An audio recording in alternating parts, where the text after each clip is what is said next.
Man, I need to get outside and film a vlog instead of making these lame-ass reaction videos. The victims of NBA YoungBoy. Now, as many of y'all may know, the GOAT is going on tour later this year. So in honor of that, we're going to be looking at a video of his ops while he was on the come up. You know what I find crazy is the amount of people who are complaining about seats and tickets and prices on his new tour. Like, y'all acting like it's not YoungBoy blessing your ears. Like, y'all not gonna see the GOAT in the flesh. If you complaining about 1,000, 2,000 per ticket, like, just say you're not a real YoungBoy fan, bro. Anyway, man, without further ado, let's get right into this video. What happens when you start beef with a rapper who is demonic, ruthless, and as cold-blooded as NBA YoungBoy? Demonic? I mean, he has his times, but like, I wouldn't really say demonic now. Just look at the face paint, bro. That shit is so tough. Such an underrated YoungBoy arc right there. The emo face. All right, we gotta keep this video pushing, man. I can't be glazing too much. Often than not, starting a beef with Contrail can go much deeper than rap, and in some cases can lead to death. It's your boy Luesta, and today we're gonna be talking about what happened to the NBA YoungBoy victims. Starting off with a rapper named G Money, who literally lost his life shortly after saying some disrespectful things about YB's sister. Growing up in Baton Rouge, Louisiana, YoungBoy was trying to break into the rap game ever since he was a teenager. And one of his first ever collaborations just happened to be with G Money, a rapper who repped the TBG crew. YoungBoy was initially under his wing and was even seen wearing a hoodie repping the crew back in some of his older videos. Back then, G was basically his mentor, but something went wrong between them. Bro, look at baby YB. This shit was hellas ago, goddamn. But G Money was like a big brother to YoungBoy. But something went wrong between them, which led YoungBoy abandoning TBG to launch his own rap crew, Never Broke Again. In an interview with Sage, that's probably the best choice YoungBoy ever made. Never Broke Again, NBA. Such a great name, man. Sorry, we gotta keep this video going. TV, G talked about how YoungBoy changed once he became famous. However, the core problem between them was related to the older rapper having a sexual relationship with YoungBoy's sibling. He mad about his sister too, though. About his sister? Yeah, I had fucked her a long time ago. Okay, how you gonna say he switched up because of the fame and then you say some shit like that? He obviously switched up because you had a thing going on with his sister. Oh, okay. Yeah, he mad about that. He wasn't really tripping on it back then, though, you know what I'm saying? He be calling me big brother and shit, you hear me? I guess he just let that fame and shit get to his head. Now he feel like he just this new nigga, whoever he supposed to be, whoever he called himself. As you know his name. NBA YoungBoy doesn't let anyone speak on an issue pertaining to him without clapping back. First, YoungBoy responded simply on an Instagram live, where he was clearly ready for all the smoke. What you say? I'm about to I miss this YoungBoy. I'm not gonna lie, man. 2017 YoungBoy, legendary. On his song called Poor One. Call you my big brother. Then you did some foul shit and had sex with my sister. Shortly after they had been throwing shots back and forth online, G Money was killed when he was shot in the head while leaving a recording studio on Dallas Drive, Baton Rouge. Now, some may say that this was all just one big coincidence. However, when you take into consideration that was YoungBoy right there. That was YoungBoy's crew right there. They say that this was all just one big coincidence. However, when you take into consideration that YoungBoy's associate NBA Pop was the one who was indicted for the murder, it definitely makes you think twice. Additionally, instead of offering condolences, YoungBoy instead decided to celebrate. What would he give condolences for? Come on, we talking about rappers. They're obviously gonna celebrate if their ops get killed. Songs like Danger. Shoot him in his like the last gorilla, nigga. By mentioning the last gorilla, YoungBoy made it crystal clear who he was referring to. After all, TBG stood for Top Boy Gorilla, and with their leader gone, YoungBoy was happy to mock the crew during their time of mourning. But G Money was tough, bro, low-key. A shame that he had to, beef with the GOAT. But this didn't mean that every member of the crew was just going to take it lying down. Fredo Bang was also part of TBG, and he was really close to G Money. Not only did he make an entire song titled Doggone about him, but he even told Vlad TV that when G Money passed away, he was so upset that he cried while he was in jail. It was the closest friend I had besides my first best friend, but we got close, you feel me? While behind bars, Fredo... That's just some shit that you get off into. Just a part of being a rapper, you know? Fredo reportedly attacked YoungBoy's older brother, and the police, worried he might seek revenge, believe this led to G's passing. This incident actually prevented Fredo from being released on the day he was supposed to get out of jail. There's a common belief that G Money was only in Baton Rouge on the day he died, specifically because Fredo was supposed to be released from jail that day. However, Fredo's bond hearing got delayed to a later date, leading some people to think that if Fredo had been released as planned, G Money might have not lost his life. They getting philosophical with it. To be honest, there's no way that's Fredo's fault. There's no way that he could have known that. Boy and Fredo, the two used to be cool. In fact, YoungBoy actually appeared in one of Fredo's first ever music videos. But once G Money was killed and Bang got out of prison, the relationship between them soured. And when he learned that they would be dropping projects on the same day, Fredo sent some shade to YoungBoy, writing, "Guess me and my son dropping together" on an Instagram story post. Yo, this dude, me and my son, are you serious right now? Let's keep the video pushing, man. Like, shit about to get me tight. Dealing with someone as hot-headed as YoungBoy, calling him your son isn't a great idea. Soon, he was cussing him out on live, dissing ops and issuing threats. You a bum, you. Go dig all three of your brothers up with your scary. Damn. You a. Stop running from me. I ain't in no competition with you. Stop writing me. You a. You ain't no.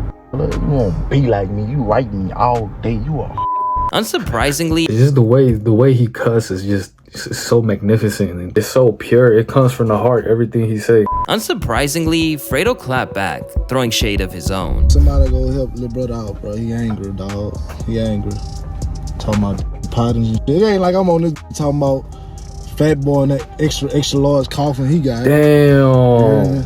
Dude, he's talking about Big Dumb. Nah, YoungBoy's not gonna take that well. Or Professor X, how y'all gotta push his hair around.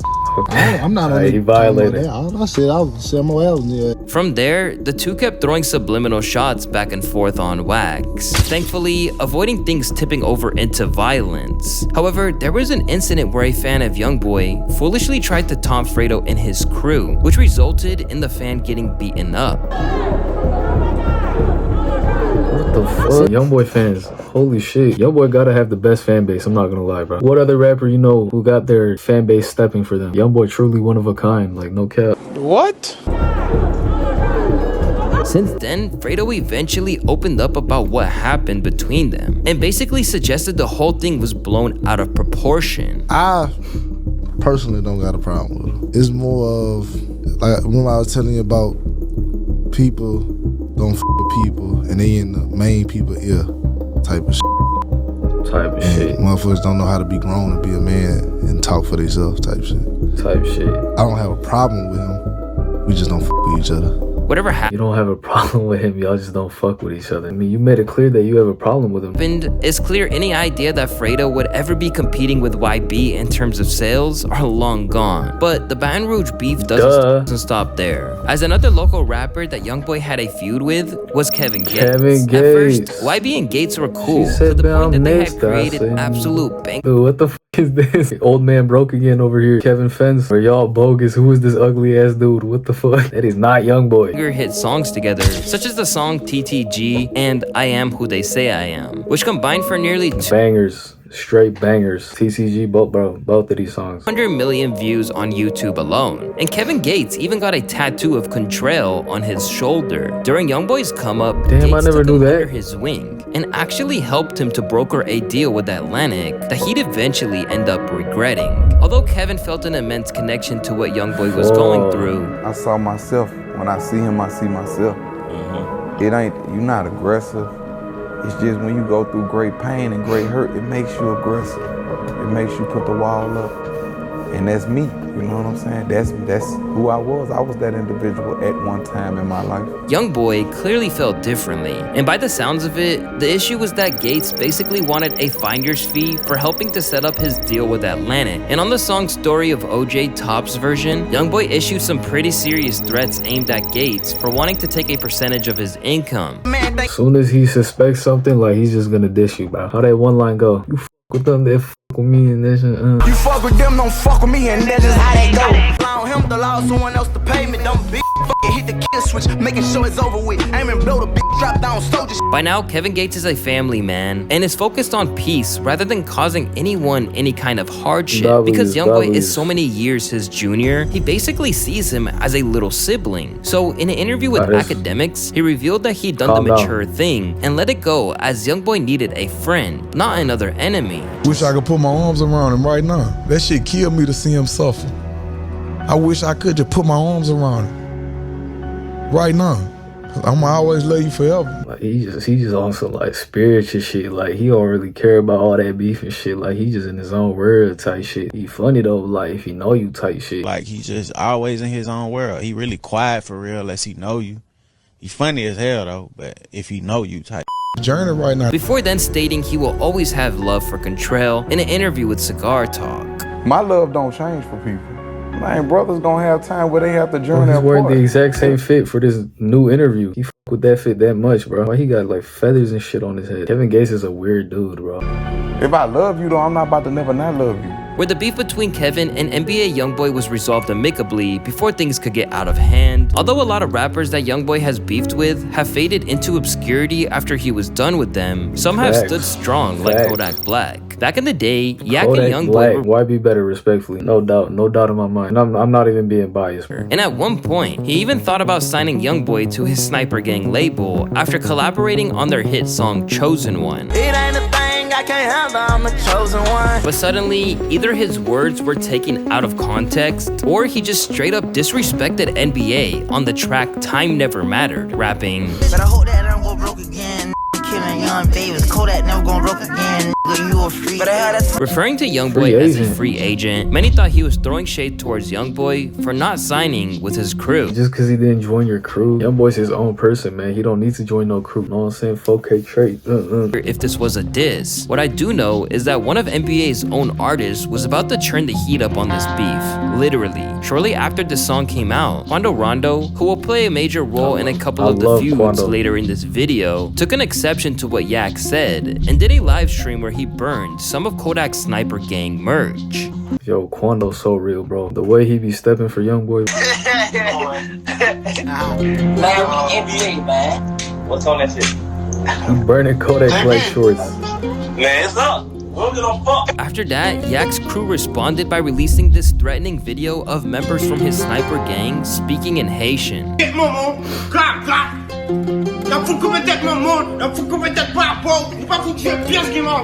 Before then proceeding to the f is this? Celine on YoungBoy's Never Broke Again merch, claiming, y'all burn that Sniper Gang shit up. I usually don't burn shirts, you feel me? This meant that battle lines were drawn. Are y'all gonna do the same thing? Like, be creative. October of 2019, YoungBoy escalated it even further when he began dating Kodak Black's ex-girlfriend, Dej. But things didn't get too bad until a couple years later when Kodak was in jail. During that time, YoungBoy was accused of snitching after his then-girlfriend Yaya Mayweather one of his exes. In the paperwork released at the time, it said that YoungBoy had fully cooperated with the police. And as you can imagine, this was the kind of ammo that Kodak Black couldn't ignore. In a since-deleted Instagram post, Kodak, from behind bars, said, "The hell they mean you fully cooperated? Man, that word ain't even supposed to be attached to your name, at NBA YoungBoy. Don't do that girl like that, man. This make like you was scared them people was gonna try to charge you with something, so you scream." For someone like YoungBoy, who came from the gutter, getting called a snitch is about as serious an allegation against you as someone could make. And unsurprisingly, he went off. These watch me from a jail cell. This is the infamous live. Man, you stupid bitch. I ain't never paid attention to a nigga, especially from no the nigga watching me fuck. Then what a nigga say? A nigga say I cooperated. Bow, bow, bow, bow. Bow, bow, bow, bow. Huh? Huh? Bow my wife? Huh? Bow my wife? Say, Ayana, get up. Get up. Come here. You talking about this girl right here? My wife? Yeah, she looks scared as hell. My wife? Inside my house that I paid for? Still, Kodak kept poking the bear, saying that YB was his son and that YoungBoy wanted to be like him. Disrespected once again, the two were officially no longer friends. Later that year, YoungBoy took a jab at Kodak by releasing his album on the same day. And to add salt to the wound, YoungBoy's album ended up outselling Kodak's by nearly 15,000 units. Still, when YoungBoy got captured by the FBI in 2021, Yak surprisingly insisted that he wasn't celebrating. This seemed like an olive branch, and it probably was. And it also could have to do with the fact these rappers just be bipolar, bro. Like, make up your mind. Do you love him or do you hate him? That a year prior, YoungBoy released a song called Letter to Kodak, where he said he missed him after he was sentenced to 46 months in prison. But there was still one thing bothering Kodak about YB, and it wasn't anything street, but rather it was his fan base and their constant trolling. You guys remember how in 2021, it was a popular trend on social media for people to say YB better? Well, this really bothered Kodak, and he made it clear in tweets stating, "Bruh, I like YoungBoy's music. It's just this dude's fans, homie." Don't be jealous. Don't be jealous, man. Hashtag YB better that be irritating. And can't nobody else say they don't feel me. A dude too real. I ain't hating on nobody. I just say what everybody else is scared to say. With all chances of them rekindling their friendship ruined again, YoungBoy clapped back, telling him, "If you don't like my fans, I don't like you, puss." The same way that if you don't f with YoungBoy, I don't f with you. Anyways, man, I'm gonna leave the video off there. Vlog next time. Maybe. Emphasis on the maybe. Y'all let me know who y'all thought YB's best op was. Y'all stay safe though, man. Peace out.